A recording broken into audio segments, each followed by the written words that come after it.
Wednesday, November 7th, 2018. Trust me on this one. Workout of the day, back squat, 3 sets of 10 repetitions.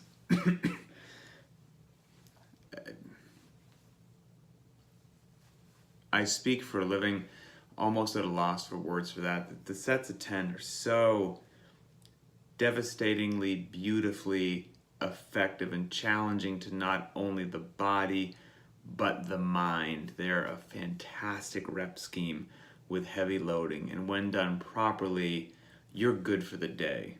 You're good.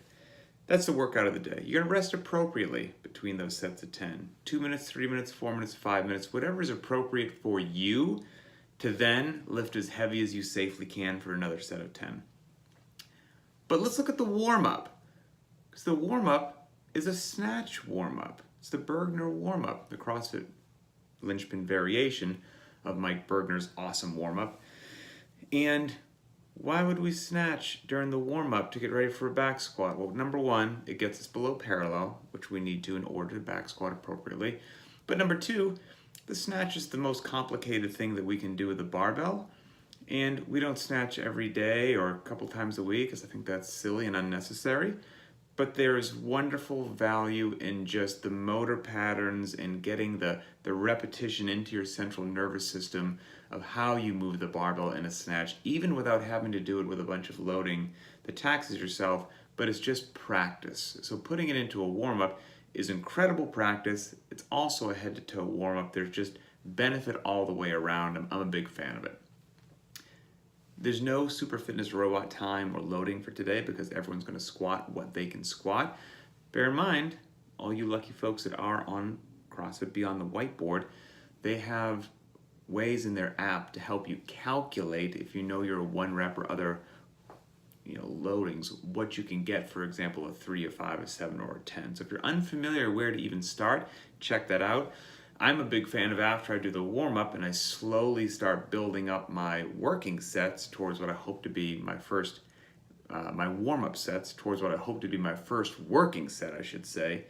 That's when I get a sense of how I'm feeling today and I get a good estimate of where I'm going to begin. Scaled option, still 3 sets of 10. But as always, just everyone should be focusing on technique, but if you're a novice, don't worry about loading at all. Challenge yourself a little bit appropriately, but technique, technique, technique. That's going to keep you in the game for the long run.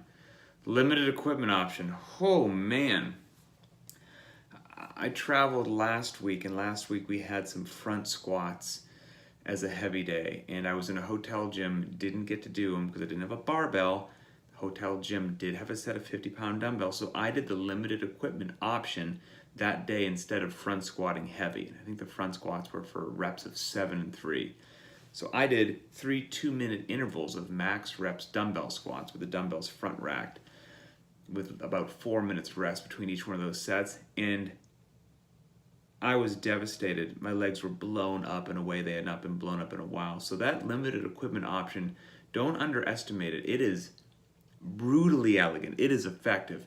Today's limited equipment option is max reps dumbbell squats, 50s for the men, 35s for the women, but it's 5 1-minute intervals this time, and you're going to rest 2 minutes between each one of those intervals, and you will get in plenty of work.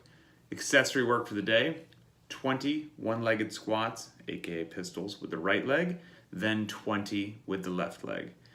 Rest as you need to, and then go ahead and knock out 50 hollow rocks in as many sets as it takes for you to get that. If you've been blowing off the gut work, blowing off the abs, you may want to scale down those hollow rocks because they will leave you lit up. Trust me on that. They are a wonderful movement. That's Wednesday. Should be fantastic. As always, post your loadings. I check out that data. And thanks for being part of the community.